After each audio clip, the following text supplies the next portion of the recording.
Hi hello welcome to simple tasty food. మీరందరూ ఎలా ఉన్నారు? నేనైతే చాలా బాగున్నాను. మీరు కూడా బాగుండాలని మనస్ఫూర్తిగా కోరుకుంటున్నా. మరి ఈరోజు నేను తీసుకొచ్చాను సింపుల్గా రుచికరమైన బెండకాయ వేపుడు అండి. చాలా టేస్టీగా ఉంటుంది. కొంచెం ఇలా కూడా ట్రై చేసి చూడండి మీరు. ముందుగా అరకిలో బెండకాయ ముక్కలు కడిగి ఆరబెట్టుకోవాలండి. ఇలాగా ఒక క్లాత్ మీద ఒక 10 నిమిషాల పాటు. తర్వాత కావలసినవి ఒక 5-6 వెల్లుల్లి రెమ్మలు దంచి పెట్టుకోవాలి. ఇలాగా ఒక 5-6 ఎండుమిర్చి, ఒక 6 పచ్చిమిర్చి, కరివేపాకు, తాలింపులు. ఇప్పుడు బాండీలో ఆయిల్ వేసుకొని అది కొంచెం వేడెక్కిన తర్వాత ముందుగా కొన్ని వేరుశనగ గుళ్ళు తీసుకొని ఈ ఆయిల్లో వేసుకొని వేపుకోవాలి. దీంట్లోనే మనం రెడీ చేసుకున్న కరివేపాకు కూడా వేసుకొని చక్కగా వేపుకోవాలండి. ఇవి పక్కన పెట్టుకుందాం. ఇప్పుడు ధనియాలు కొంచెం అండ్ ఎండుమిర్చి కలిపి మిక్సీ చేసుకున్న పొడి ఇది ఇలా రెడీ చేసుకొని పక్కన పెట్టుకోవాలి. ఇప్పుడు మళ్ళీ అదే ఆయిల్లో మనం రెడీ చేసుకున్న పచ్చిమిర్చి, వెల్లుల్లి రెమ్మలు అండ్ తాలింపులు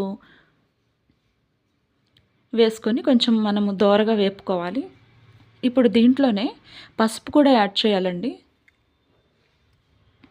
ఇప్పుడు మనం రెడీ చేసుకున్న బెండకాయ ముక్కల్ని మొత్తం వేసేయాలి. చూసారా? ఇలా మొత్తం వేసేసిన తర్వాత దీంట్లోనే తగినంత రుచికి తగినంత సాల్ట్ కూడా వేసుకోవాలి. మీ రుచికి తగినంత సాల్ట్ వేసుకోండి. ఇప్పుడు దీన్ని ఒక 10 నిమిషాల పాటు ఫ్రై చేసుకోవాలి. చూసారా? ఇలా అన్నమాట. స్టార్టింగ్ కొంచెం బంకలు సాగుతున్నట్లుంటుంది, కానీ కంగారు పడద్దు.